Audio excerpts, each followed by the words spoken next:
This is my house. My channel is under attack. Isn't that what YouTubers are supposed to say when they want more views? I'm not sure I know because I'm clearly not very good at this. I've also learned that YouTube is not very smart because last week I was watching the movie Death Racers, starring the band who I will not name because YouTube is so bad that when I say that name, specifically that last word there, it seems it was interpreted by YouTube as profanity, and to borrow a phrase I genuinely heard on Sky News, it really gets under my goat.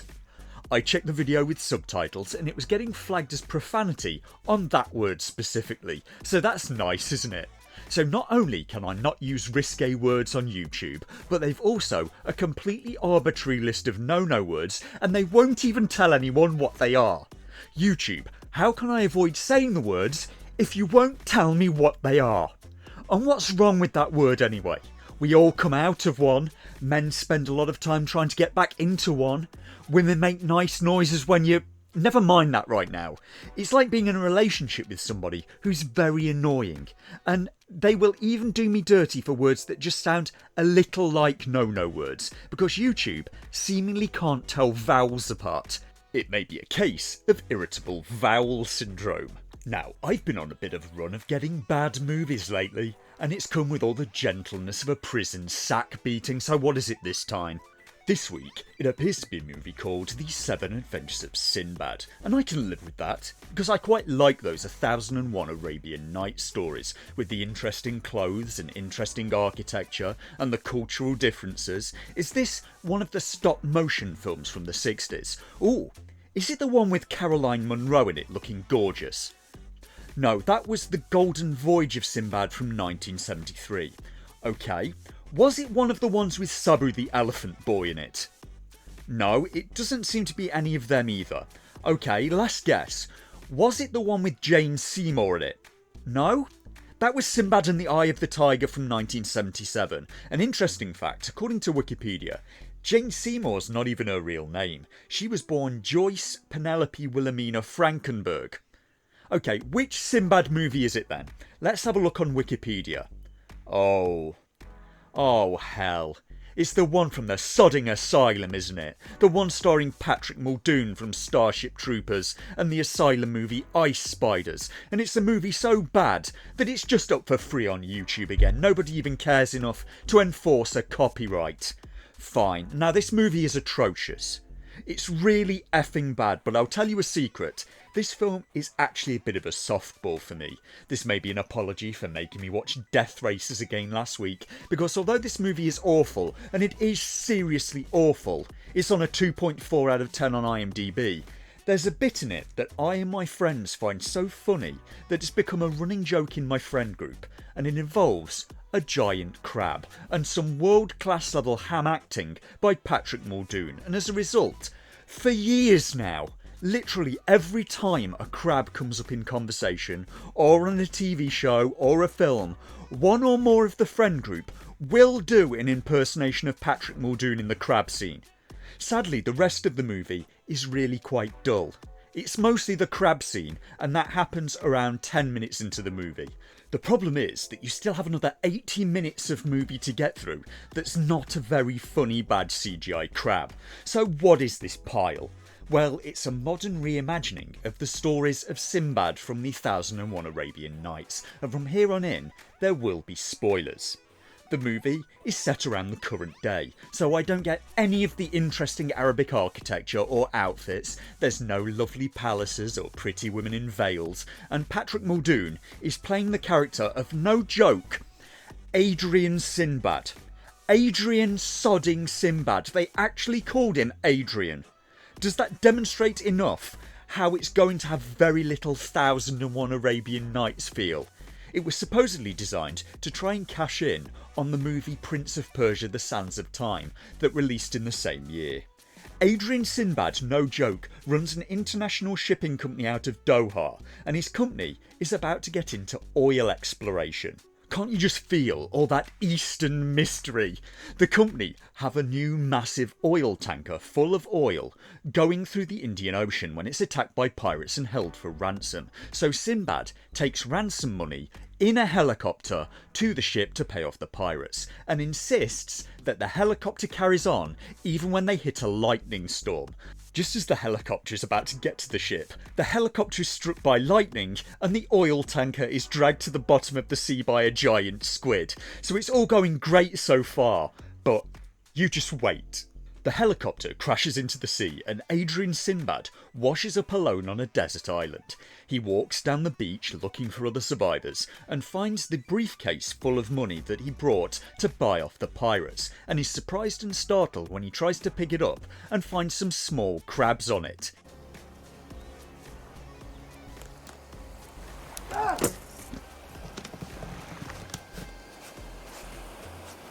He acts disgusted and kicks them away, and it's then that the true magic happens. A few minutes of perfect beauty and idiocy.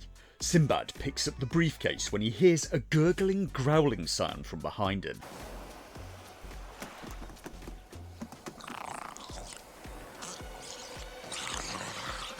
And he turns to find a CGI crab the size of a motorhome squaring up to him like it wants a fight.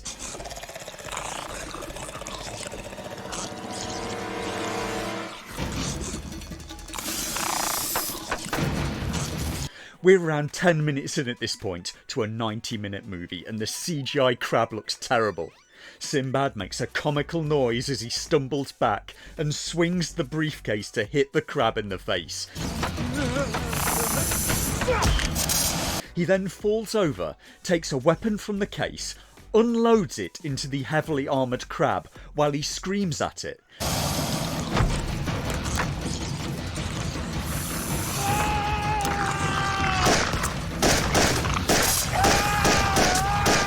Before the crab comes in and grabs the briefcase, Sinbad then screams at it again.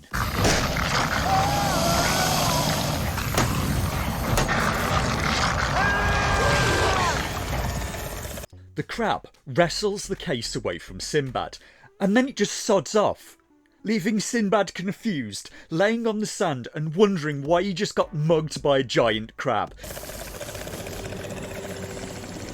And that's it. That's the end of the scene. Now it's time for Patrick Muldoon to show his acting chops. He screams at the crab, now running off with the ransom money. Then he screams for help. And as for what happens next, I've got nothing. Go on, you just try and guess what he does next.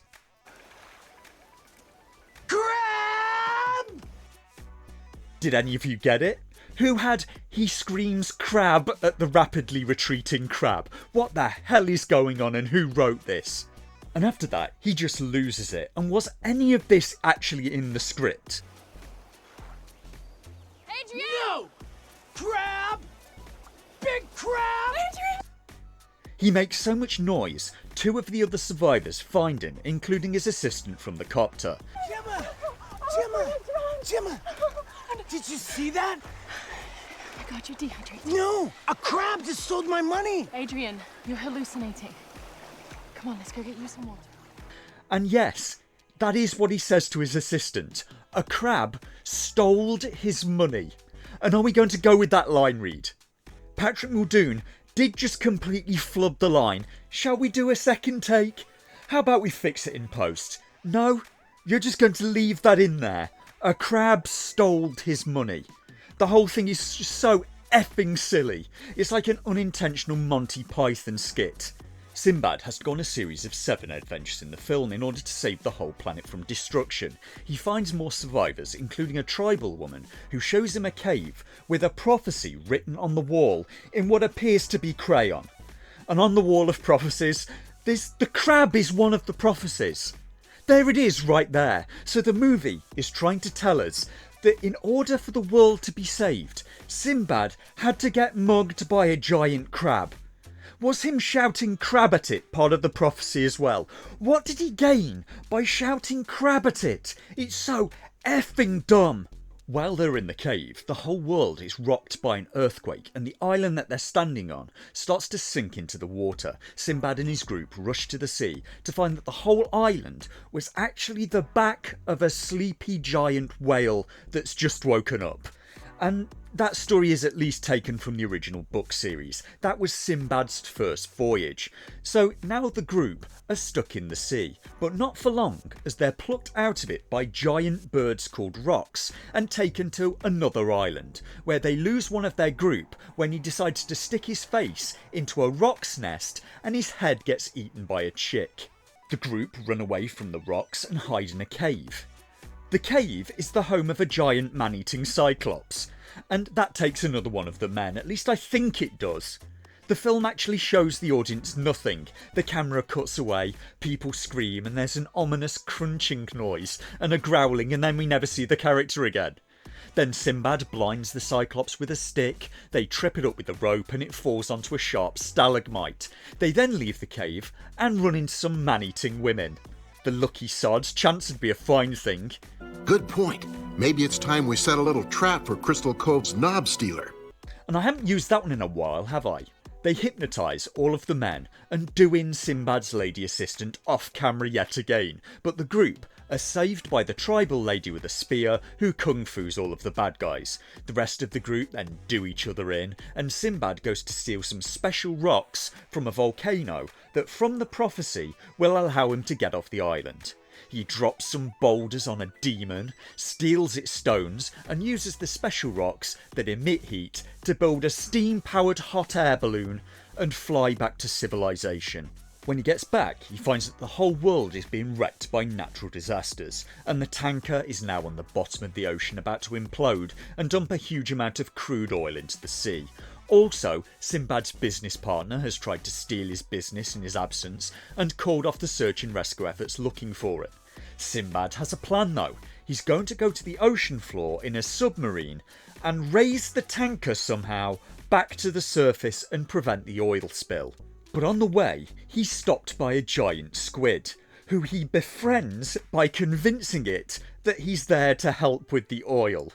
The business partner betrays him yet again and then gets done in by a hurricane when he's trying to run away. Sinbad then drills through the seabed to let seawater hit more of the hot rocks that have been left under the ocean, and the hot water somehow refloats the tanker, leaving Sinbad trapped with no power or oxygen on the seafloor. Then him and the tribal woman who are on the submarine are rescued by the giant squid.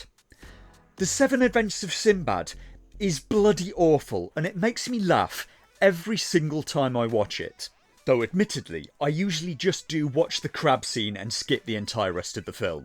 I can't help but feel that in 1001 Arabian Nights, if Shahrazad had told this story, the king may have changed his mind and had her executed after all. Hurry, somebody call an ambulance. Call 911. Don't worry, miss. They're gonna get help.